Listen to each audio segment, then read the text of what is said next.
بسم اللہ الرحمن الرحیم۔ ایک بے پردہ عورت پر اللہ کا عذاب۔ جیسا کہ ہم اکثر سنا کرتے ہیں کہ فلاں جگہ پر فلاں شخص زندہ ہو گیا، اس نے مرنے کے بعد کا حال سنایا اور پھر مر گیا۔ اسی قسم کا عذاب قبر سے متعلق ایک واقعہ پیش آیا، جس کے بارے میں بتاتے ہیں کہ ایک شخص قبرستان کے پاس سے گزر رہا تھا کہ اس نے کسی قبر سے یہ آواز سنی کہ مجھے نکالو، میں زندہ ہوں۔ جب ایک دو مرتبہ اس نے آواز سنی تو اس نے یہ سمجھا کہ یہ میرا وہم ہے، لیکن جب مسلسل اس نے یہ آواز سنی تو اس کو یقین ہونے لگا۔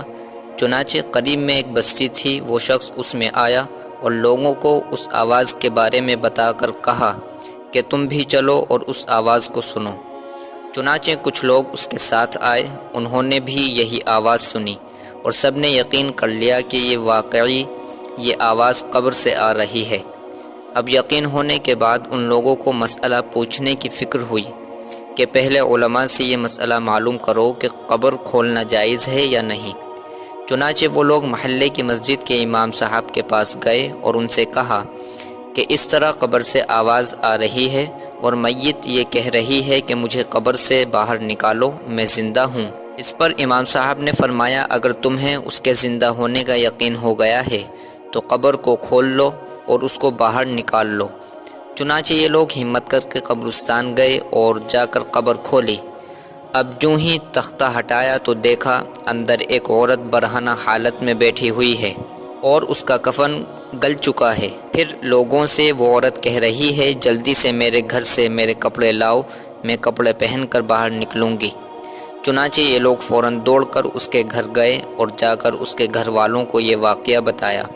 اس کے کپڑے چادر وغیرہ لے کر آئے اور لا کر کے اندر پھینک دیے۔ اس عورت نے ان کپڑوں کو پہنا اور چادر اپنے اوپر ڈالی، پھر تیزی سے بجلی کی طرح اپنے قبر سے نکلی اور دوڑتی ہوئی اپنے گھر کی طرف بھاگ گئی۔ گھر جا کر اس عورت نے ایک کمرے میں چھپ کر اندر سے کنڈی لگا لی۔ اب جو لوگ قبرستان آئے تھے دوڑ کر اس کے گھر پہنچے، ان کو وہاں جا کر معلوم ہوا کہ اس نے اپنے کمرے کے اندر سے کنڈی لگا رکھی۔ ان لوگوں نے دستک دی کہ کنڈی کھولو۔ اندر سے اس عورت نے جواب دیا، میں کنڈی تو کھول دوں، کمرے کے اندر وہ شخص داخل ہو جس کے اندر مجھے دیکھنے کی طاقت ہو، اس لیے کہ اس وقت میری حالت ایسی ہے کہ ہر آدمی مجھے دیکھ کر برداشت نہیں کر سکے گا، لہٰذا کوئی دل گردے والا شخص اندر آئے اور آ کر میری حالت دیکھے۔ اب سب لوگ اندر جانے سے ڈر رہے تھے، مگر دو چار آدمی جو مضبوط دل والے تھے انہوں نے کہا کہ تم کنڈی کھولو، ہم اندر آئیں گے۔ اس نے کنڈی کھول دی اور کچھ لوگ اندر چلے گئے۔ لوگوں نے اندر جا کر دیکھا وہ عورت اپنے آپ کو چادر میں چھپائے بیٹھی ہوئی تھی۔ جب یہ لوگ اندر پہنچے تو اس عورت نے سب سے پہلے اپنا سر کھولا۔ ان لوگوں نے دیکھا کہ اس کے سر پر ایک بھی بال نہیں، وہ بالکل خالی کھوپڑی ہے، نہ اس پر بال ہیں نہ کھال ہے، صرف خالی ہڈی ہڈی ہے۔ لوگوں نے اس سے پوچھا، تیرے بال کہاں گئے؟ اس عورت نے جواب دیا کہ جب میں زندہ تھی تو ننگے سر گھر سے باہر نکلا کرتی تھی، پھر مرنے کے بعد جب میں قبر میں لائی گئی تو فرشتوں نے میرا ایک ایک بال نوچا اور اس نوچنے کے نتیجے میں بال کے ساتھ کھال بھی نکل گئی۔ اس کے بعد اس عورت نے اپنا منہ سے کپڑا ہٹایا۔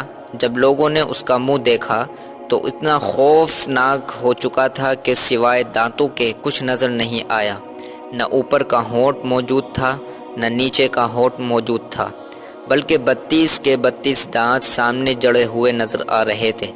سوچئے اگر کسی انسان کے صرف دانت ہی نظر آئیں تو کتنا ڈر اور خوف معلوم ہوتا ہے۔ اب ان لوگوں نے اس عورت سے پوچھا، تیرے ہونٹ کہاں گئے؟ اس عورت نے جواب دیا، میں اپنے ہونٹوں پر لپسٹک لگا کر غیر محرم مردوں کے سامنے جایا کرتی تھی، اس کی سزا میں میرے ہونٹ کاٹ لیے گئے۔ پھر اس عورت نے اپنے ہاتھ اور پیروں کی انگلیاں کھولیں۔ لوگوں نے دیکھا کہ اس کے ہاتھ اور پیروں کی انگلیوں میں ایک بھی ناخن نہیں تھا۔ اس سے پوچھا، تیری انگلیوں کے ناخن کہاں گئے؟